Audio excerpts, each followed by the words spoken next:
Hello everyone, it's DeathFromAbove. Welcome back to the channel, and today I'm very excited to bring you the Tier 7 Battleships guide. Well, most of the Tier 7 Battleships guide. We'll be taking a look at the Colorado, Ashitaka, Nagato, the King George V, the Scharnhorst, the Gneisenau, the Poltava and the Lyon. And what we're going to do is we're going to first compare these ships to one another. It will be about accuracy, armor and how these ships are actually performing. And that's going to help us for the second part of the guide, which will be about playstyle and equipment setup. How should you set up those ships? Let's get started. So there are two stats that were actually missing to be able to compare the battleships with each other, the accuracy and the armor, because we do have all the rest, and we know how fast they go, we know how quickly they turn, etc, etc. But what we do not know is how accurate they are, and that's actually playing a major part in the calculation of one important statistic, the DPM. So the accuracy is determined by a number of factors: the horizontal and vertical dispersion, your sigma, but also your range. The closer you are, the more accurate your guns are. You've noticed that already. And basically also things like the number of turrets you have, or the number of guns, or the position of the guns on the ship. So the only way to find out how accurate a ship is to have him shoot at one another. And that's what I did here with the Bayern. And we're going to be comparing the ships this way. So let's start with the Scharnhorst. And the Scharnhorst 9 283mm guns did not do very well, only landing 55% of their shots. That is not very good. That's actually causing the ship to have one of the worst DPMs at Tier 6 and against Tier 7. By the way, the target for Tier 7 was the West Virginia. But the Scharnhorst does have one very good armor. Basically, when you shoot at it with the West Virginia, it only takes 51% of the damage, and it's really good. But how does the Gneisenau perform? Not much better. Those ships are absolutely not meant to be played at range. Although you do get a nice accuracy at 64%, you still only have 6 guns, and that's a very poor DPM. And by the way, in case you're wondering why the accuracy is superior, well, it's simply because Wargaming has a tendency to give ships with less guns and less turrets a better accuracy to compensate for the lack of DPM. Spoiler alert, it does not always compensate, as you can see here. But the Gneisenau, like the Scharnhorst, gets an amazing German armor. Okay, time to bring the Nagato and the Ashitaka. We start with the Ashitaka, and it's 1041cm guns, an average accuracy of 55%, but when you've got so many guns, you still have an amazing DPM at Tier 6 and against Tier 7, so basically the caliber of the guns make sure that your DPM is not affected. So yes, a very aggressive ship, but also a paper tiger, because your armor is by far the worst at Tier 7. Even the Lyon is better protected. You will take 65% of all the damage that's coming to you. You really need to be careful with the Ashitaka, and fortunately the Nagato is a lot more forgiving. So only 8 guns, but a very nice accuracy of 60%, and that's not affecting your DPM too much, still very good, and your armor is also much better at 55%. That's more of a traditional battleship here. And when you're talking about traditional battleships at Tier 7, you're thinking Colorado and West Virginia, and you would be right. Those two ships have all the characteristics of battleships. They're super slow, but they're really accurate. 65% for the Colorado, great DPM because you've got those 8 406mm guns, and an amazing armor. You're only taking 50% of the damage that's coming to you, and the West Virginia is more or less following the same trend. It is slightly less accurate, but you do have those precise aiming charges that will more than compensate, and you also deal a little bit less DPM, take a little bit more damage. That is because you are a far bigger target than the Colorado. If you don't like those slow-moving battleships, there's always the option of playing with the Lyon, which is actually a very surprising ship at Tier 7. It does have no less than 16 340mm guns, but unfortunately, as you've seen with the Gneisenau, Wargaming tends to buff the accuracy of the ships that have less guns, but it also tends to nerf the accuracy of the ships that have more. And in that case, since we have 16 guns, we do have the worst accuracy at Tier 7, with only 44% of the shells finding their target at 11 kilometers. And that's alright, because when we are faced against Tier 6 opponents, those 340mm guns certainly do the business, the best DPM against Tier 6. But it stops when you're faced against Tier 7 or even Tier 8 opponents, and there you will need to find another way to play those ships. You will not be able to play those ships as, I would say, a regular battleship, especially since your armor is only at 62%. You will take more than 60% of all the damage that's coming to you. Only the Ashitaka is doing worst at Tier 7. But yeah, stick around because I do have good news for you. You do not always need to choose between survivability, maneuverability and firepower. Take the Poltava for example, with its 9 356mm guns, resulting in a 60% accuracy that is very good. And that's further improved by its precise aiming to charges, so that thing is certainly going to be, once you activate your precise aiming to charges, the most accurate ship at tier 7 by a mile. And those 356mm guns are good enough to be performing well against tier 6, 15,000 DPM is certainly good enough, but also against tier 7 it's not the best, but it's certainly not bad, and if you get a little bit closer than 11 kilometers it's certainly going to improve. And I know that the armor doesn't look very good here, you will take 62% of the damage that's coming your way, but you also do have a lot more, there you go, bam, nice citadel, you do have a lot more hit points than the Lyon, for example, so this ship is a much balanced option. And so is the King George V, the other, I would say, jack of all trades at tier 7. One more 356mm gun than the Poltava, but slightly less accurate. Keep in mind you do not have those precise aiming charges, that's going to hurt you. But again, very similar DPM, slightly superior against tier 7, and a better protection, but keep in mind that the test was done with the King George V equipped with the elite bonus that's improving your citadel and your damage reduction, so the values would probably be very similar to that of the Poltava without that elite bonus equipped. Also keep in mind the test was done using AP shells only. I did not shoot HE shells for that test. So that will be the topic of a future video that was selected by the members of my Discord server. I invite you to subscribe to the channel and to join our Discord server to vote for the content you would love to see next on the channel. I think we've seen all the ships that we wanted to see, it's time to recap. So let's recap all the values that we've seen. Germans are not very good at range, they do have the worst DPM, but they do have amazing armor. The Ashitaka and the Lyon are very good against tier 6, and Ashitaka is quite good against tier 7, but yeah, the survivability is not very good, the armor is absolutely awful. The Poltava and the King George V are very balanced, and the Nagato is somewhere between the, I would say, the two slow moving battleships, the Colorado and the West Virginia, and the faster Poltava NKGV. So what I'm gonna do now is I'm going to replace the accuracy by the speed of these ships, and they've actually been sorted by speed, and their armor percentage by their time to die. It's simply the amount of time that for which they can withstand damage without dying. So for example, the Scharnhorst is able to get shot by West Virginia for 3 minutes, and the Lyon is only able to survive for 2 minutes and 20 seconds against West Virginia. Alright, so what does that tell us about the playstyle of these ships? Well, for the Germans, they're going to be brawlers. What we will try to do is we will try to force engagement within 6 kilometers.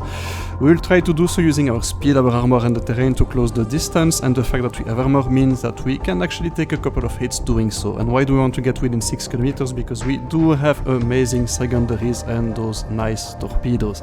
And that will allow us to dominate every single target that we will be facing within 6 kilometers, provided we didn't lose half of our health getting there, but that's usually not going to be the case. And here's an example with the Scharnhorst on a center control map, not the kind of maps you want to get yourself into. That's not very good for that ship because you like to flank, you go around the map.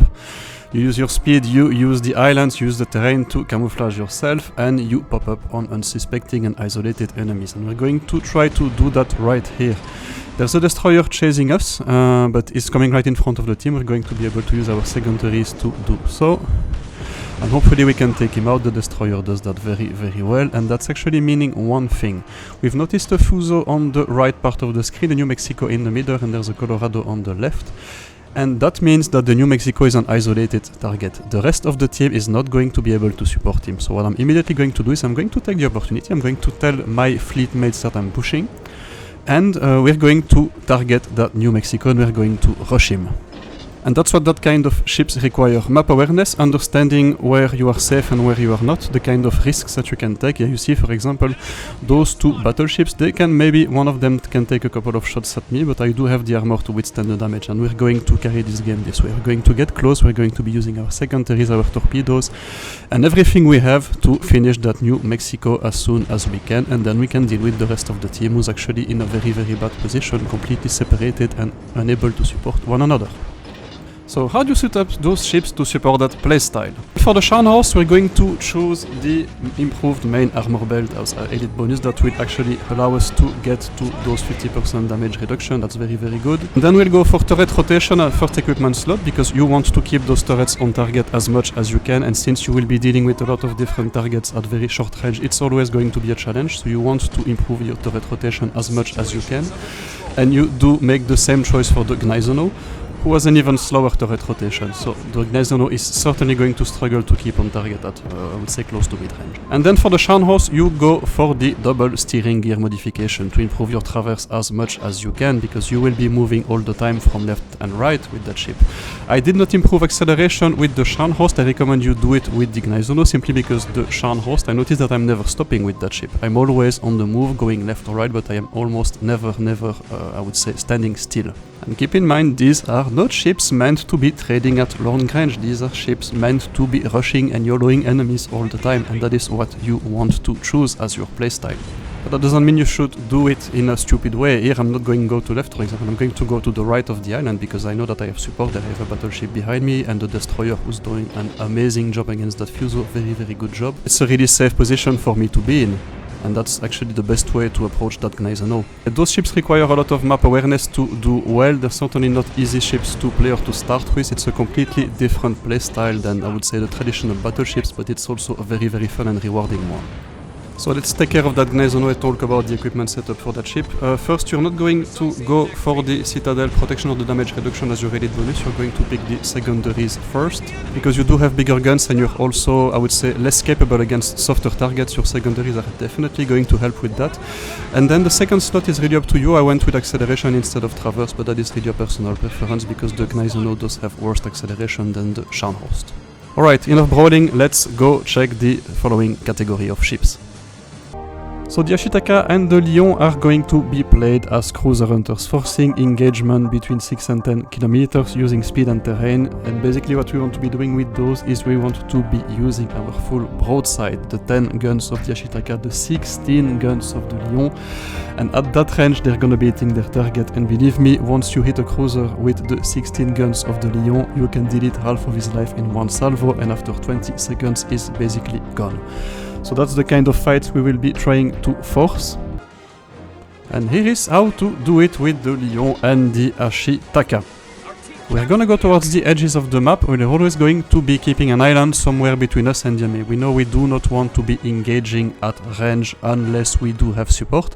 And although we do have a battleship right behind us, there you go, that's the Nagato, is too far away to be helping right now. So I'm going to slow down, and sure enough there is a tier 8 battleship right in front of me, that is the Lenin. So how am I going to approach this? I'm going to remain hidden behind that island. I'm going to basically use that island as a means of protecting myself. There you go, I'm spotted. And I'm going to pop up right in front of him, and I will be using my 16 guns in his face. And the good news is I do have a destroyer keeping him busy. So that's one of the advices with that ship. Always try to be surrounded. You're not meant to go anywhere alone. And sure enough, the Lenin is very, very aggressive, and bam, we're going to use our 16 guns on him, and 12 hits, Jesus Christ. We're at 5 kilometers and only 12 shells register. But we can also use our secondaries, and we're going to be finishing the Lenin with our next salvo. So, let's see what happens. We are almost there, there you go, secondaries and main guns, and at that range they're all gonna pen, and sure enough, bye bye Lenin. And now we can focus on the Wichita, which is our primary target, because we are cruiser hunters. So you do not go fishing for battleships without support, but when you do have a cruiser in front of you, yeah, he's doing the right thing. He's completely refusing to play with me, and is absolutely right, because I can completely delete him with my 16 34cm guns. There you go, I'm going to be using a couple of them here, and immediately you see his life going down. It's dropping immediately. So how do you set up your Lyon to enable that playstyle? The elite bonus you will select will be the battleship modernization to increase the amount of hit points you have and the torpedo damage reduction.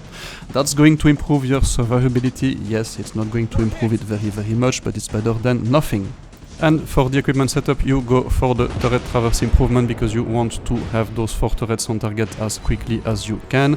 And then acceleration and steering, the classical, I would say, battle cruiser setup. For the Ashitaka, we're going to go with the elite gun operator to improve our DPM and our main battery traverse speed, and then we will take the same setup as the Lyon, except we will swap the acceleration for a deck protection modification 1 to improve our resistance against fire and those CVs that will keep setting us on fire, because remember, we do not have any AA protection on the Ashitaka. Alright, very good, let's check the next category of ships. The Poltava and the King George V are going to be our jack of all trades. These are ships that are very balanced. They have a very good mobility, excellent firepower and good protection, and that allows them to get into... Actually, they can pick their engagements. If they're in a fight that they cannot win, they simply can disengage and go somewhere else, something that is much harder to do, for example, in a Colorado because of your speed. So we'll be using our mobility to pick our engagements with those ships, and basically our combination of firepower and armor will allow us to win the engagement that we choose to put ourselves in.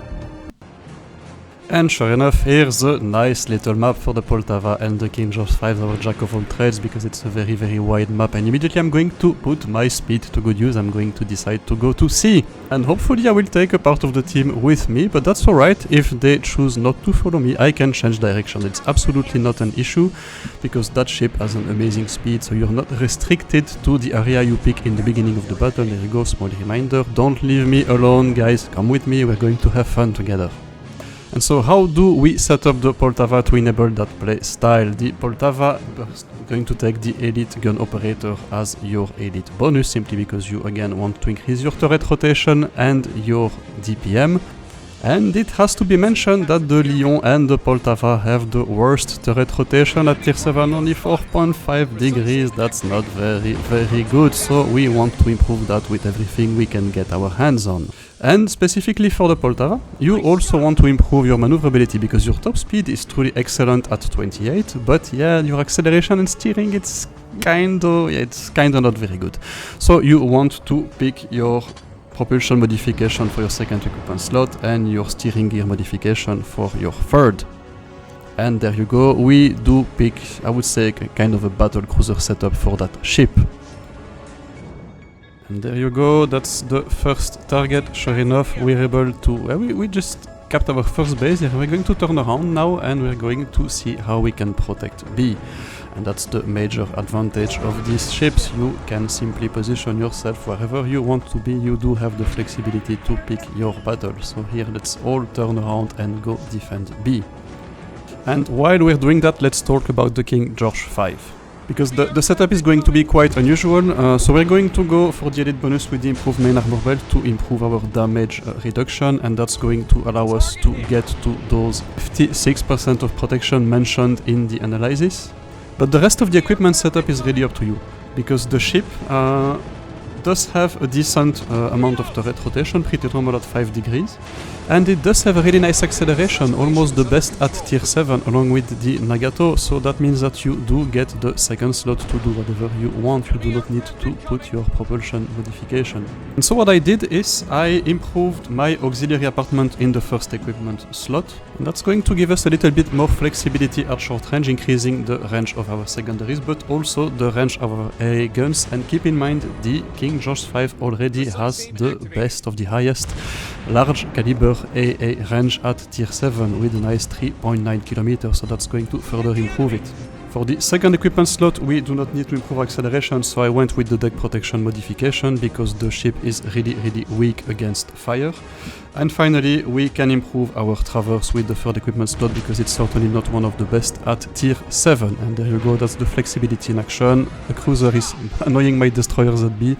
Immediately I'm switching my attention to him and I'm punching him in the face. And that's what makes those ships amazing. They can handle anything you throw at them. Yes, very good flexible ships indeed, but let's take a look at the final category of tier 7 battleships. And finally, what I like to call the floating brakes, the Nagato, Colorado and the West Virginia, with a relatively limited top speed of 20 knots for the Colorado and West Virginia. Yeah, you can win any engagement you can get your hands on, if you can get your hands on. So what we're going to do with those two ships, we're going to be positioning them in key areas or around key areas and using our range and armor to control these areas. So we can tank very well, we can deal damage very well, but we cannot move a lot, so we're going to occupy a central position and pick our fights from there. And sure enough, here's the gameplay in the Colorado, where we do just that. We move to the center of the map. Please do me a favor, never ever try flanking with that ship. It's just too slow for that, and if the enemy team goes to the other side of the screen, then the game is over for you. You can't do anything. So you always stay at the center and you use your range to basically destroy anything that comes within your guns, and that's where actually the ship setup is certainly going to help, because we're going to be improving our range with our elite bonus and equipment slot number 1.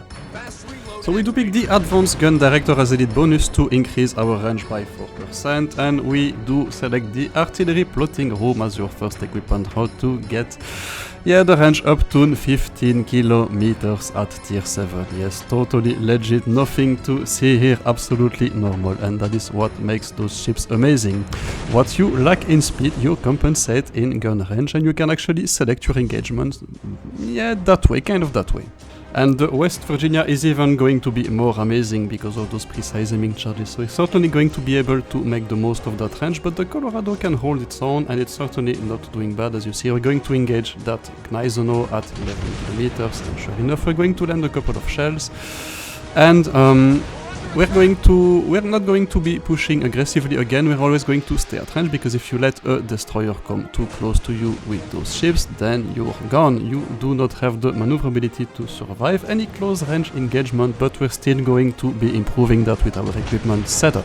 And we're gonna pick the propulsion modification and the steering modification for equipments 2 and 3, because those values are certain, those ships certainly have the I would say one of the worst acceleration and traverse values at tier 7, so we need all the help we can get with that.